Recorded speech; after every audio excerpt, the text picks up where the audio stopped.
Welcome back to Omni Edition Garden City. I'm Dan York, and with us now is Glenn Anderson, our former state senator here in Garden City. I'll use the term retired because you were term limited, right? So you had to leave. Welcome to the program. Thank you. Thanks, Dan. I appreciate you inviting me to be here today.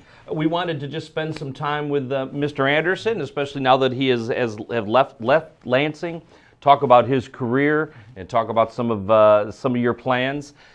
So you have been in politics in some form for a long time, over 20 years, right? Yeah, 23 years actually. Wow. And before that, actually served in some appointed positions, having served on Planning Commission, Civil Service Commission, and I think probably 4 or 5 additional years on top of that. But as far as elective office, 23 years. So you started on the Westland City Council, correct? Yes. And how long did you spend there? 9 years on the Westland City Council, and I enjoyed that immensely.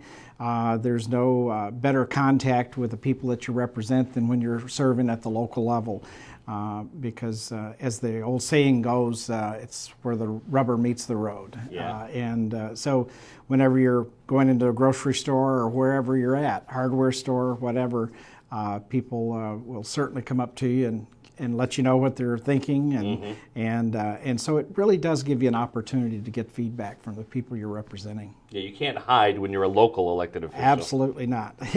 Now, prior to running for Westland City Council, you said you Planning Commission, Zoning Commission, some other things.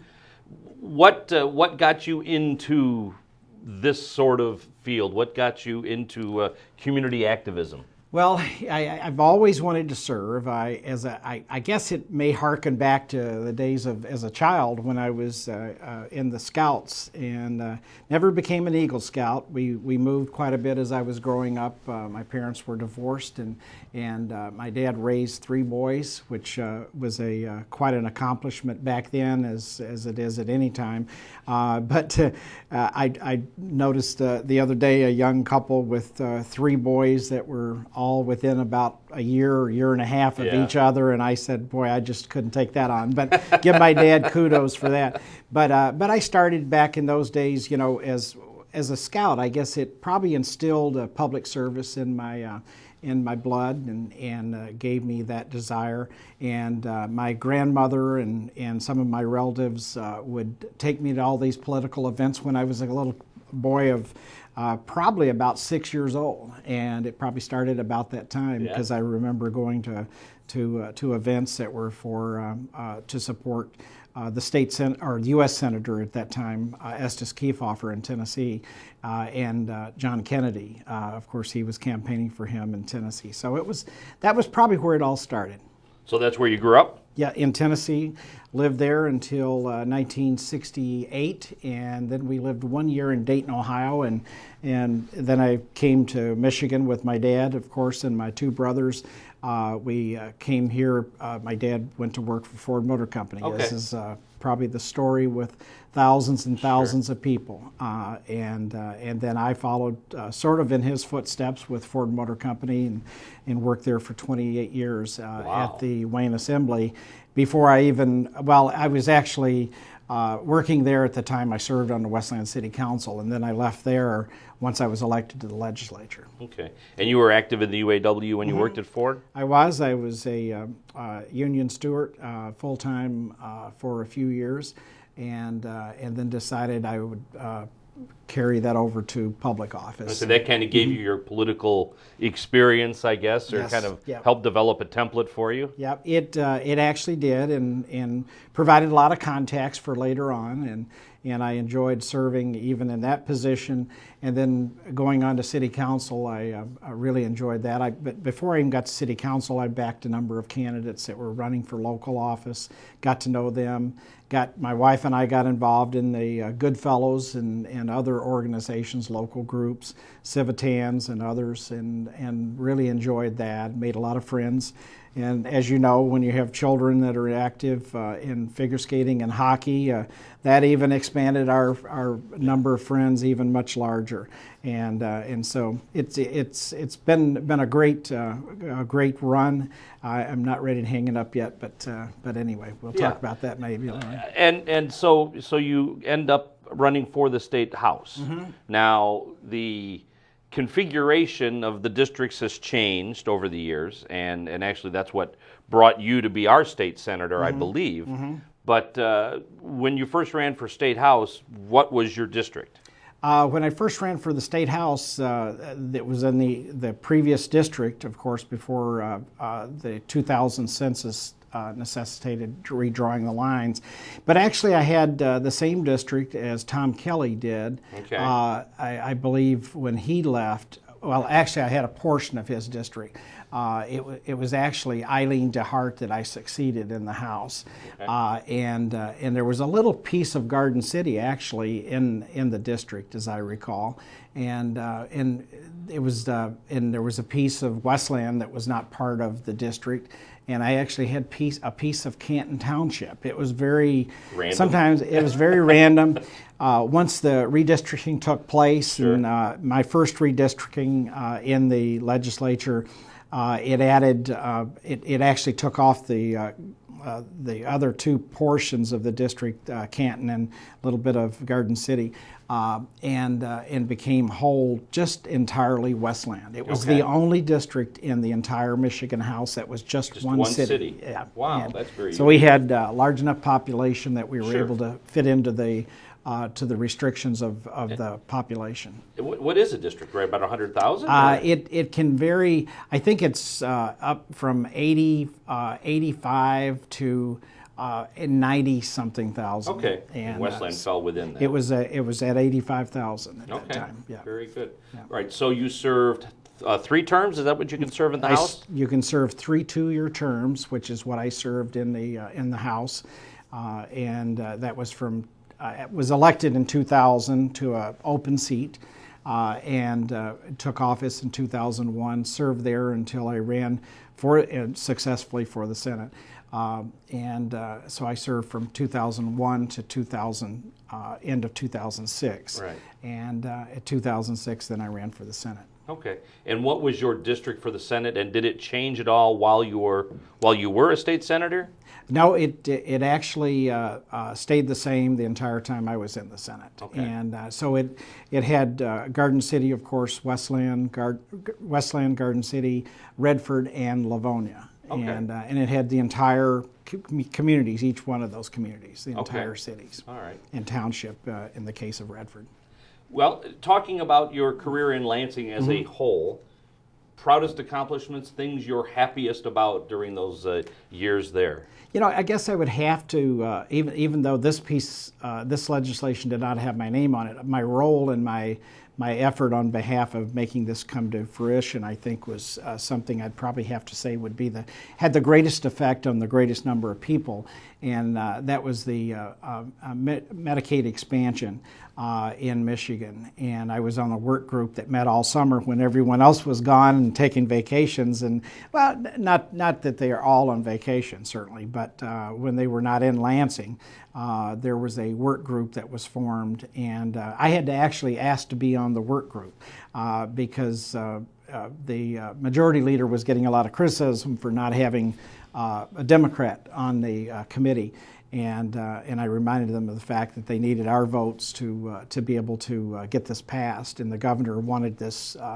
very badly, and so I was able to get on their work group. But essentially, what it did is, of course, meant that close to 500,000 people would have insurance that had not had insurance before, and which will relieve a great deal of pressure on our hospitals, because there will be compensation that's going to our hospitals, whereas in most of those cases there were people that were going to emergency rooms and not, first of all, not getting care before they were really ill, and they were also impacting the cost of hospitalization and medical care for all of us by going to hospitals and using emergency rooms. Sure. So this now provided insurance for them, and so I'd say that's probably the greatest accomplishment.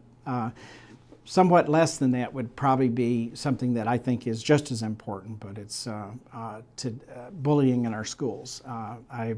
Since the time I was in the House all the way back to 2005, I'd been working on that issue, and so in December of last year, the governor signed my legislation to include cyberbullying as one of the definitions of bullying and policies that are adopted around the state. So both of those are really important to me, and well, I could go on. There was a couple more, but go ahead. Go ahead.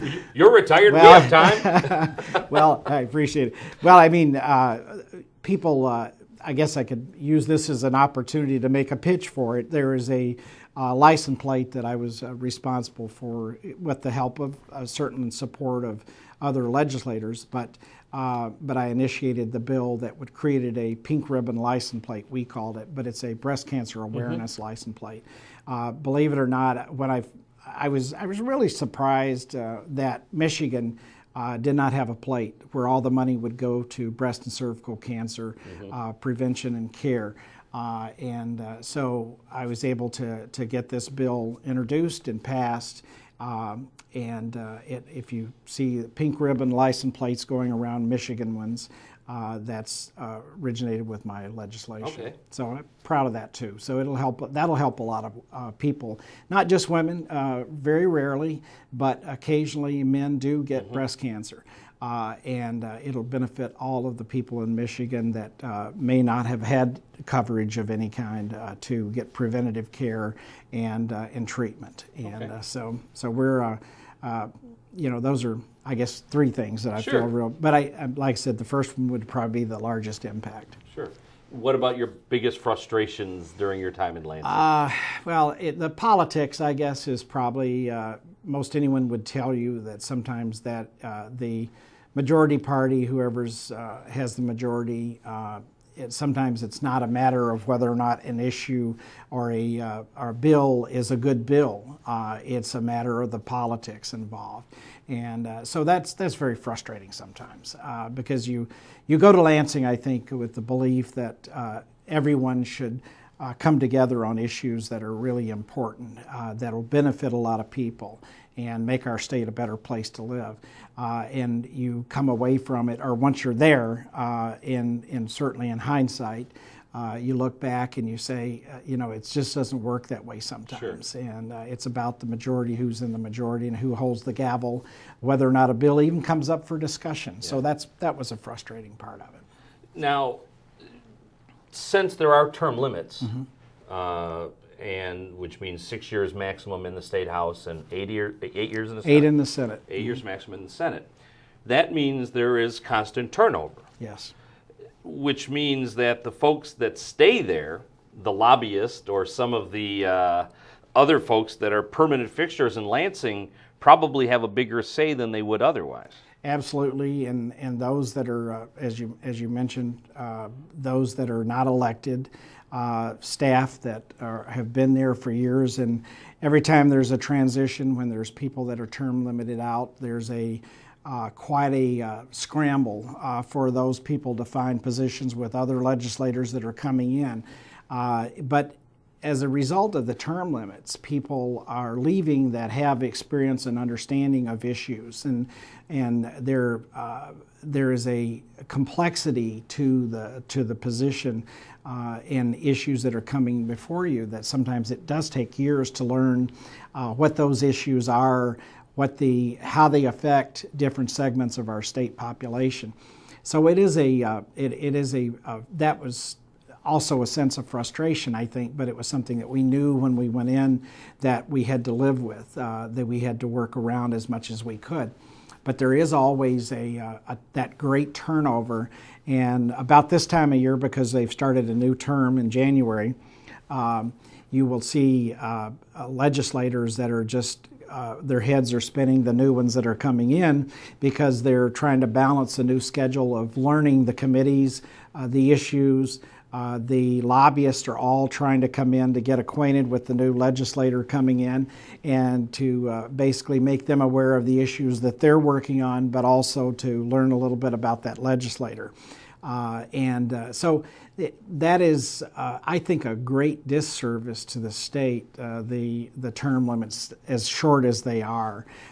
Because it certainly would be, I understand the reason it was passed, but I think a lot of people, if they were to see from the inside how things work, with these very restrictive term limits, they would realize that it's sort of like going to a doctor. You certainly don't go to the doctor that has the least experience. And I'm not saying that legislators have the understand or the training that doctors do, and not trying to compare those exactly. But as I mentioned before, the complexity of some issues takes years to understand those. And there is a value to institutional knowledge. Absolutely. And I remember many occasions that issues came up that we were very frustrated because there was no one sitting in the room that knew the history of that issue. And people still have the opportunity to term limit anytime they want by voting someone out of office. Absolutely, they do. And it's, I think sometimes and what happened in at the time that term limits passed in Michigan, I believe, was the frustration that some people had, that they just didn't understand that you can do that at any time, and those that and we see shifts in public opinion from one year to another even. Sure. And so the frustration, I think, won out in that election. Let me ask you about a couple of issues at Lansing, get your opinion on them. The state budget is a September or October, I don't know when it starts. October 1 to September budget. Why is that? Because it seems to create some difficulties at the local level for cities and for schools especially, that the budgets are out of sync, so the local entities are making guesstimates on what their revenue might be, and if the state budget comes out different, then everybody's in trouble. Yeah, well, that's absolutely an issue that's huge in Lansing, and I think it really harkens back to the term limits too, because you have people that come in, and if they're in the House and they serve only in the House and they don't go on to the Senate, they're only there for 6 years. So there's no long-term perspective on anything. And that is a long-term issue in order to get something like that changed in our Constitution or in our state. And what it actually is not a constitutional change, but it's something that could be done by legislation. It changed, to my understanding, during the Governor Blanchard's administration, either late in his administration or early in the Engler administration. I believe it was Engler, to be honest. And what I tried to do is start the discussion when I was in Lansing, sat down with the Senate Fiscal Agency director, and asked, would he be opposed to this? And I was just floating the idea, and he thought it would be a great idea.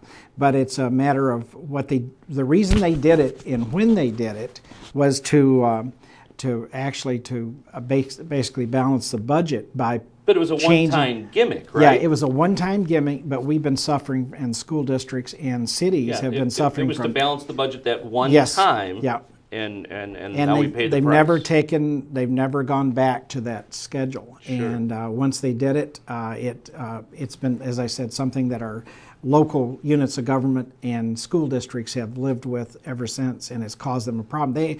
I think you mentioned that school districts go out and borrow money in anticipation of what they should be getting. Right, and that's ridiculous. And it is, and that means there's less of those dollars, those tax dollars actually go into the kids. There's part of it is going to interest, and that's just not the way it should run. And so I'm hopeful that at some point in the not too distant future that they'll get back on the same schedule. It's the state's problem, it's not the locals.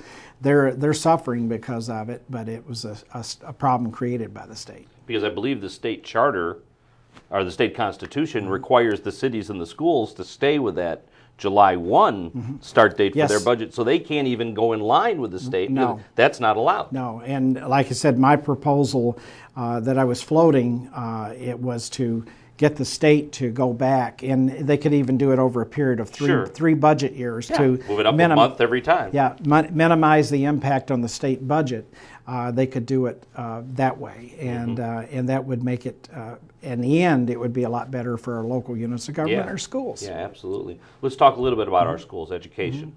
I don't know that there's a lot of people that thinks that we're doing a good job, or that think we're doing a good job of funding education, and that the money doesn't seem to be getting where it needs to get.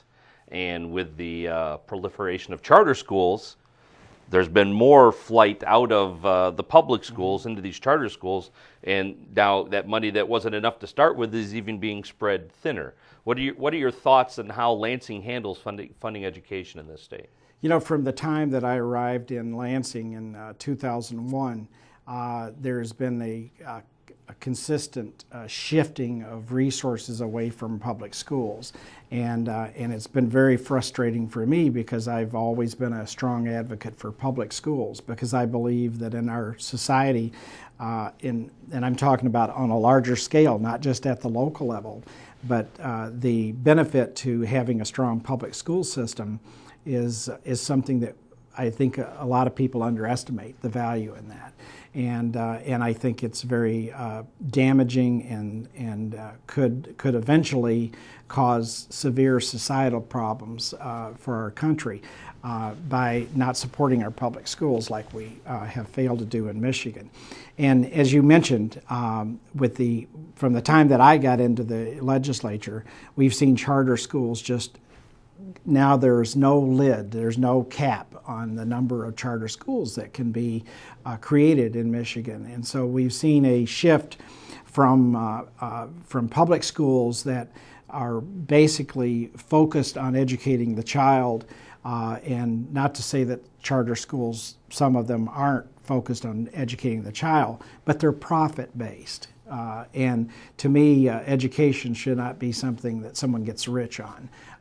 To me, it should be about educating children solely. And what has happened from the time that I've been there, was there in 2001, we had a battle on just increasing the lid, raising the lid slightly to slightly increase. And during the early years of the Granholm administration, and it was basically an agreement that had been worked out by some of the leaders to raise it. I believe it was 3 or 4, if I recall, 3 or 4 additional charter schools. And I've seen that go from now where there's no cap at all.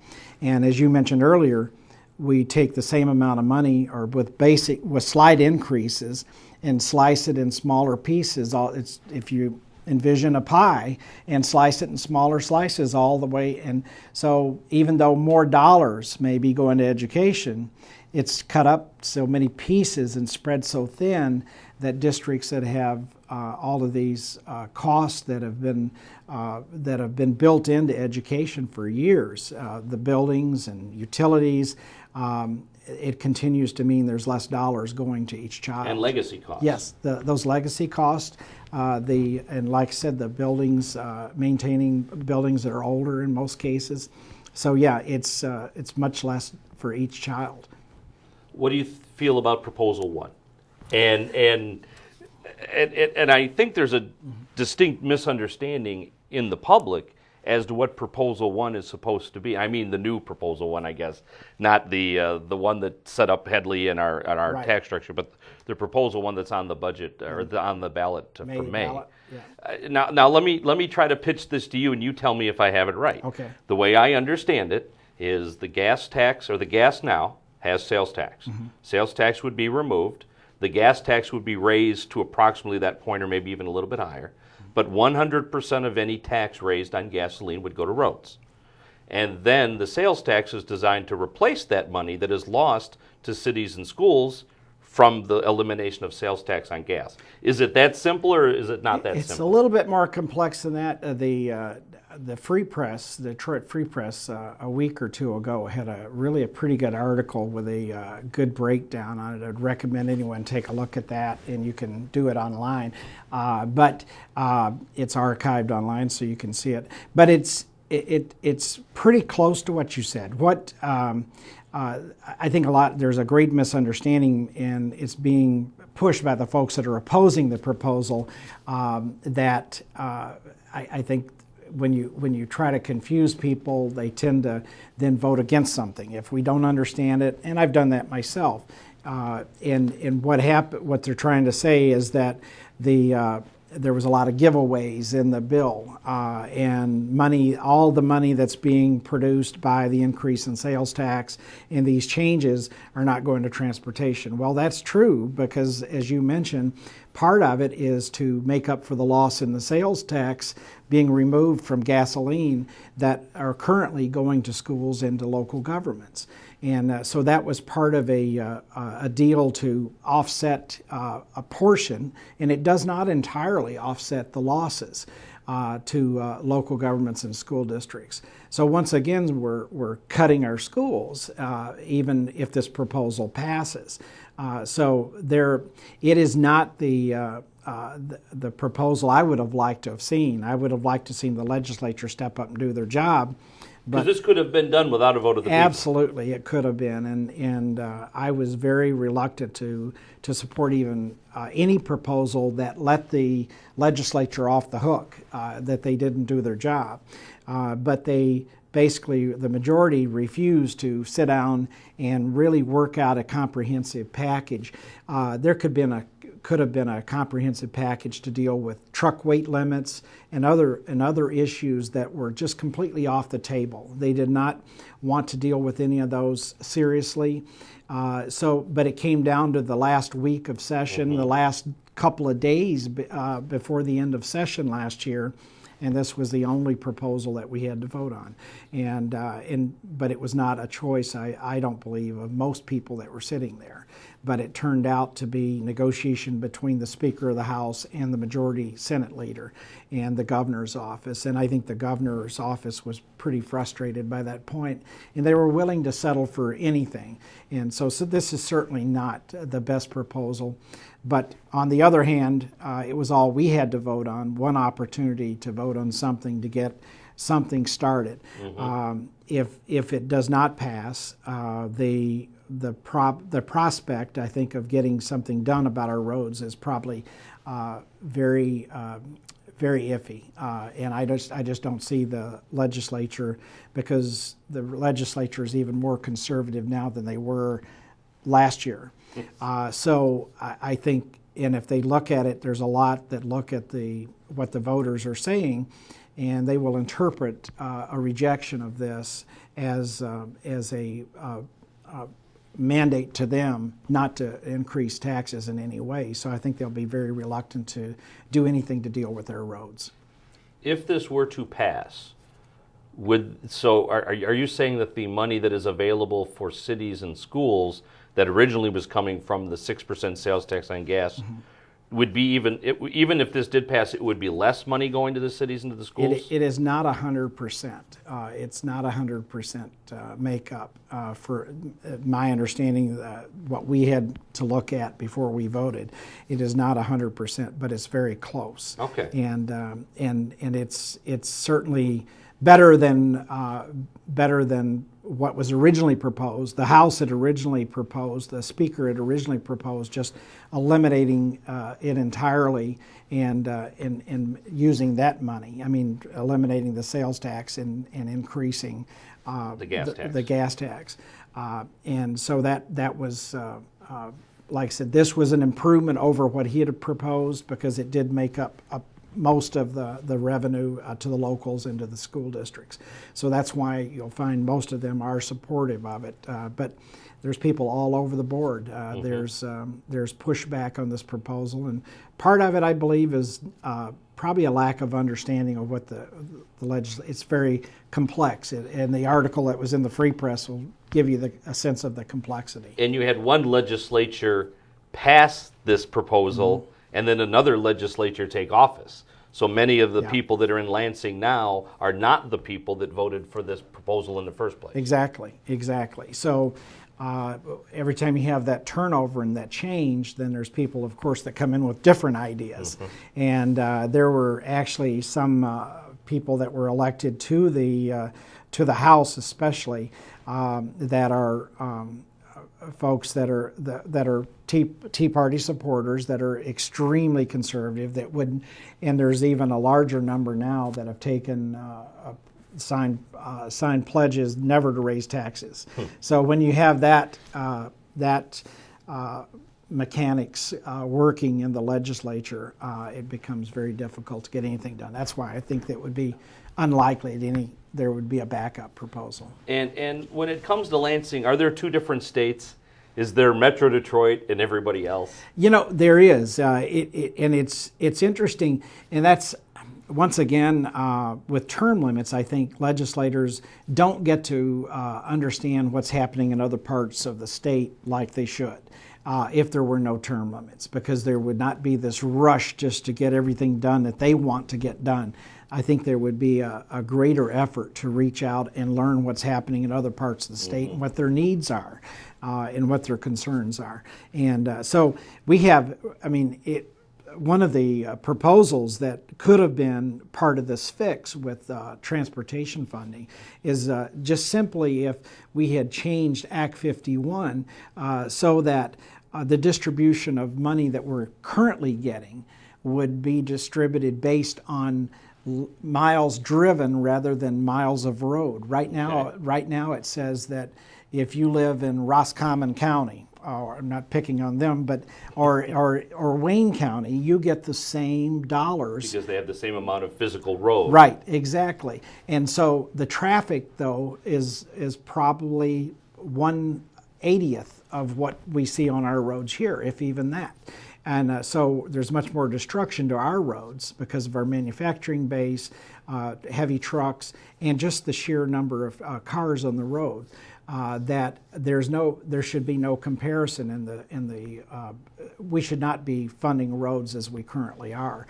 But the problem is as you alluded to, there's more legislators that are in the legislature that are from outstate areas, and they're going to fight to keep the dollars that they get.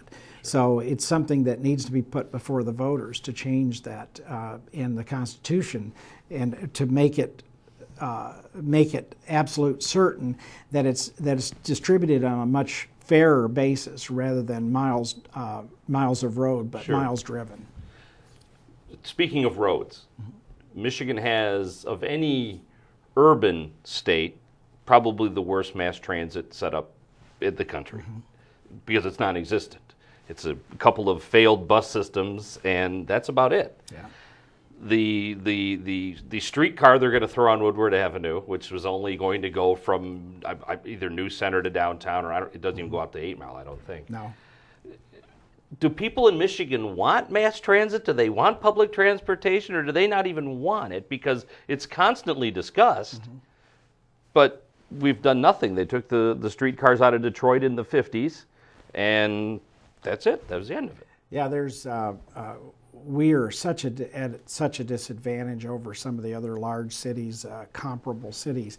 And I think probably what you started out saying is probably pretty well true, that we haven't come to a point, I think, as a population, even probably in southeast Michigan, to realize the benefit that could be seen by having that we would all get from having a great mass transit system, because anyone alive today has never experienced that. Right. And it's something that right now there's opt-outs that are in place that on mass transit that I understand those because there are communities that unless you can put a system together that's going to benefit every community, they need to see something tangible, I think, to say, yes, that's a great idea and we support it. We're in 100%.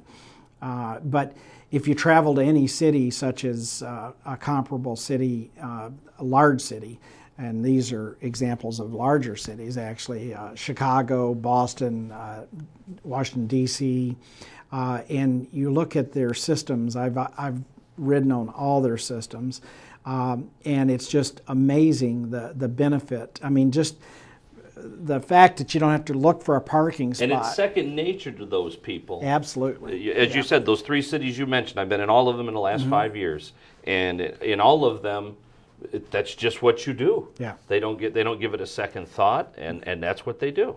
The Regional Transit Authority, which passed the legislature, I think is a good first step, but there's so much work yet to be done to get us to the point that we could have a great mass transit system. And one of those, I think, is that DDOT, Detroit Department of Transportation, should be blended into to the regional system. And we had many hearings discussing this, and there were some that were actually unwilling to say that that was going to be the end game, and that duplication is just too expensive and just should not be part of a larger plan. Right. And so, yeah, it's to answer your question, it absolutely is something I think it would benefit the region. I think it was pointed out when we had the Super Bowl here, I can't remember how many years ago that was, but that one of the largest complaints was getting around. Sure. The people that came into town, and that presents a real competitive disadvantage, I think, to the region. Now, we talked about in Lansing, it's Metro Detroit versus everybody else. When it comes to that, it tends to be Detroit versus the suburbs, doesn't it? Yes, it does, and it is something that, as I said, if we had ever experienced a great system that is easy to get from A to B, that I think we would be more supportive. But without having experienced a great system, I think that that makes it much more difficult. What are your plans going forward? You've had a little time now to absorb it all, maybe catch up with your life. What are your plans going forward? Getting to see my grandkids a little bit more, and my wife and I try to make. I have a granddaughter and a grandson, both that play hockey. Okay. And it's just great to see the kids out there, and those are some of the things, catching up on some things that I've had to put on the back burner for years. That's what I'm doing too, but we'll see. Hopefully in the next few months I'll make an announcement of what I'm going to do next. But okay. With the support of folks, I've been very fortunate, very thankful for the support that I've had from people. All right. Well, I want to thank you very much Thanks, for Dan. taking time to be with us, and congratulate you and thank you for your years of service. Thank you. Thanks, Dan. I appreciate All right. it. We'll have more Omni Dish in Garden City right after you watch this.